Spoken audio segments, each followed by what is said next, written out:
आज मैं आपके साथ बहुत ही मज़ेदार रेसिपी शेयर करूंगी और आज मैं बनाऊंगी मिर्च का अचार। बिल्कुल न्यू तरीके से बनाऊंगी जो आपको बेहद पसंद आएगा। जो लोग अचार खाने के शौकीन हैं उनके लिए तो ये बहुत ही बेहतरीन और बेस्ट रेसिपी है। बिस्मिल्लाहिर्रहमानिर्रहीम, अस्सलाम वालेकुम। इसके लिए मैंने मिर्चें ली हैं यहाँ पर 200 ग्राम और ये मैंने ली है मोटी वाली हरी मिर्च। ये स्पाइसी नहीं होती हैं, बहुत कम स्पाइसी होती हैं। और इसके साथ ही मैंने लिया है 100 ग्राम लहसुन, 2 इंच का टुकड़ा मैंने अदरक का लिया है, एक बड़ा साइज़ का मैंने नींबू लिया है और ये मैंने 5 से 6 ली हैं लाल वाली सूखी मिर्च। क्योंकि ये मिर्चें बिल्कुल भी स्पाइसी नहीं है तो थोड़ा सा तो हमें इसको स्पाइसी करना होगा, तो इसलिए मैंने इसको 5 से 6 यानी सूखी हरी मिर्च ली हैं। अब सबसे पहले हमें क्या करना है कि इन मिर्चों का हमें डंठल को अलग कर देना है। इस तरह से हम इनके डंठलों को अलग कर देंगे। तमाम मिर्चों के डंठलों को हमें अलग कर देना है, बिल्कुल सफाई से साफ़ कर दें। इस तरह से पहले हम मिर्चों को डंठलों को अलग करेंगे। हमारे पास जो ये लहसुन है मोटा वाला, तो इसके हम उसको लंबाई में कट कर लेंगे। देखिए, इनके डंठल हटाने के बाद इनको हमें इस तरह से छोटे पीसीस में कट कर लेना है। इस तरह से हमें लहसुन को भी कट कर लेना है। अदरक को भी हम इसी तरह से पतला पतला लंबाई में कट कर लेंगे। देखिए, कुछ लोगों को जब मिर्च का अचार खाते हैं तो उनको डाइजेस्ट करने के अंदर थोड़ी परेशानी होती है। कुछ लोगों को गैस की शिकायत हो जाती है, तो अदरक इसीलिए डाला जाता है कि इससे हाजमा होता है और आपको नुकसान नहीं देती हैं मिर्चें। इस तरह से हम अदरक को, लहसुन को और हरी मिर्च को पहले हम इस तरह से थोड़ा काट काट के रख लेंगे। पहले सबको काट लेना है। देखिए, इस तरह से हमें इसको कट कर लेना है। इस तरह से चॉप करने में आसानी होती है, लहसुन रह जाता है और अच्छे से ये पिसता नहीं है। और नींबू का हम रस निकाल के रख लेंगे। तकरीबन 2 टेबल स्पून नींबू का रस हमें चाहिए होगा, तो मैंने इसीलिए बड़े साइज़ का नींबू लिया है, तो उसमें 2 टेबल स्पून रस निकल आएगा। और जो सूखी लाल मिर्च है इन्हें हमें अभी यूज़ नहीं करना है। अब इसको हमें क्या करना होगा, इस तरह से हम जार लेंगे। आप इसे चॉपर के अंदर चॉपराइज भी कर सकते हैं, चॉपर के अंदर भी कर सकते हैं।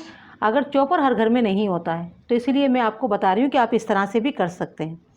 इस तरह से अदरक भी, लहसुन भी और मिर्चें भी हम इनको मिक्स करके डालेंगे और इसे हम चॉप कर लेंगे। देखिए, हमें इसको इस तरह से इतना चॉप करना है। इसी तरह से हम तमाम को चॉप कर लेंगे। तो इसे आप रोक रोक के पल्स मोड के ऊपर अगर आप इसे चॉप करेंगे तो आसानी से ये चॉप हो जाता है और पानी वगैरह बिल्कुल भी नहीं डालना होता है। तो इस तरह से इस मिर्चों को, अदरक को, लहसुन को हम चॉप करके साइड में रख देंगे। अब इसका हमें मसाला तैयार करना है।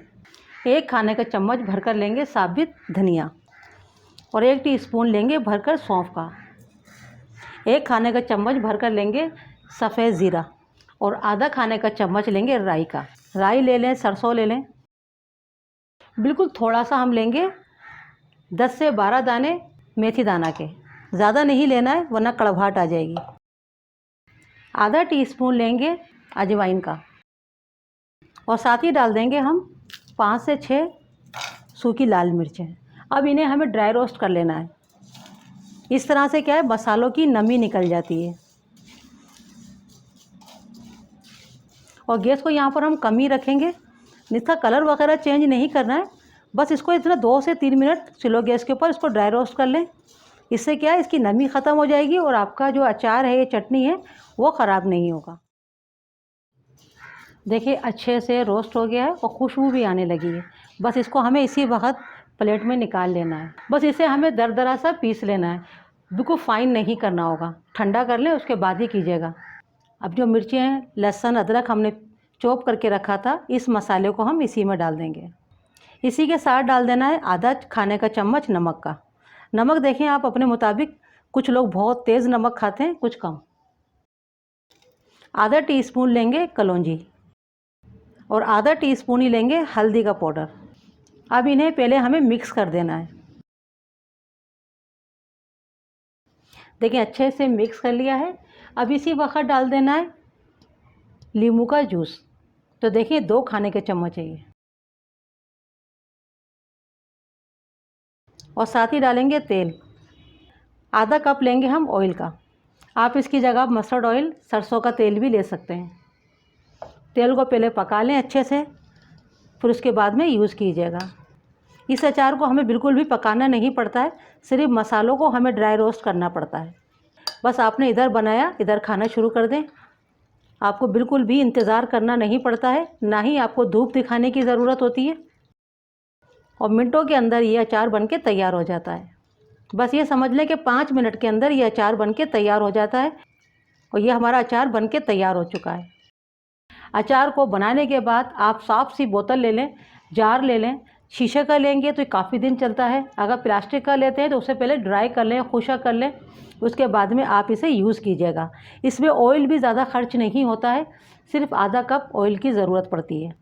बस ये ख्याल रखिएगा, जो भी इसमें चीज़ें आप यूज़ कर रहे हैं, मसाले हों या लहसुन, अदरक, हरी मिर्च, सब आपका ड्राई होना चाहिए, बिल्कुल भी नमी नहीं होनी चाहिए।